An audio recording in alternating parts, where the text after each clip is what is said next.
Welcome to another episode of 5 Minutes Mobility with Coach Nate.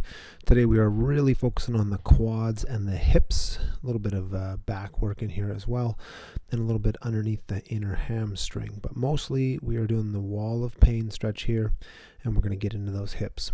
So you can see I've got a wall behind me, my foot is up the wall, I got a bit of a pad under the knee. You could use a sweatshirt or a towel or a pillow. And then I have a bench beside me, which could be your ottoman, it could be your couch, could be your bed, anything that helps to assist in propping you up. So as you see, I'm in a split lunge position, trying to keep the hip tall. That far side left hip is being stretched to the max as the knee is in complete flexion. And then I kind of lean into the hip a little more and give the hip a little more flexion as we drop in through there, right? So every time you move your hips back, you're getting more quad. As you push your hips forward, you're getting more of the hip flexor. You see that I move around a little bit, getting the angles from side to side just to change things up. As I lean forward into the lizard stretch, this is akin to our twisted lizard where the foot is elevated in the back, but I don't have to hold on to it. I show you I can adjust to the right spots. You'll see I'm kind of rotating around here, looking to get just different angles, get deep, low into that stretch, really driving the knee out, pushing it out the side. I'll rotate sometimes, just trying to find the ways where I feel those deep, dark corners, stretching it out.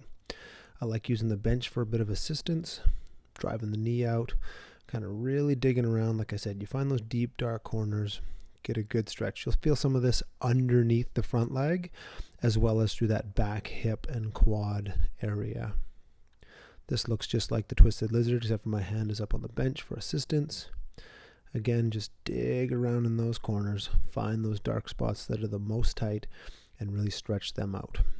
So as I slide my pillow forward here, I'm going to push my hip forward now, and I move into a little bit more of just a straight hip flexor stretch. So I've allowed the foot to come down, we've relaxed the quad a little bit more, and I dig into the corners of that hip flexor. Leaning side to side, I try to drop the hip. If I rotate inwards and turn my foot in, that allows me to get a little bit more in the inner hip flexor, the groin.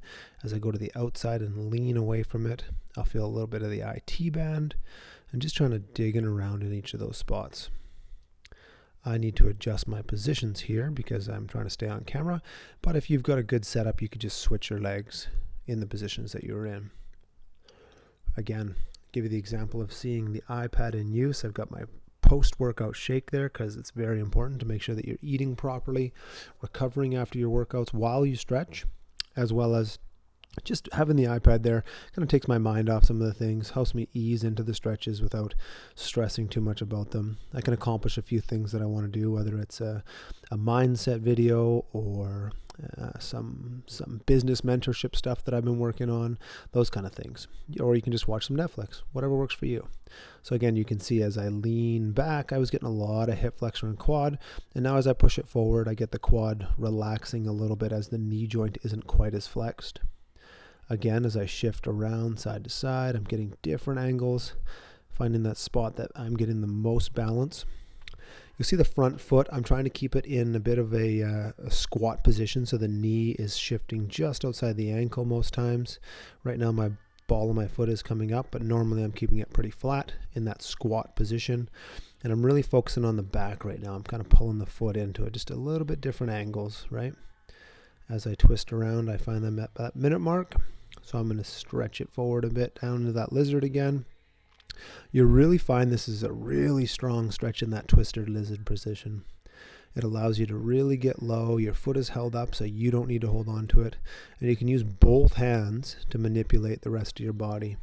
So as I push either on my foot, on my knee, shift my foot into the right spot, the back foot that is, I can kind of shift around and really get those hips digging into the corners, getting a good stretch, pushing the range of motion without going too far, and just kind of adjusting the stretch as I go.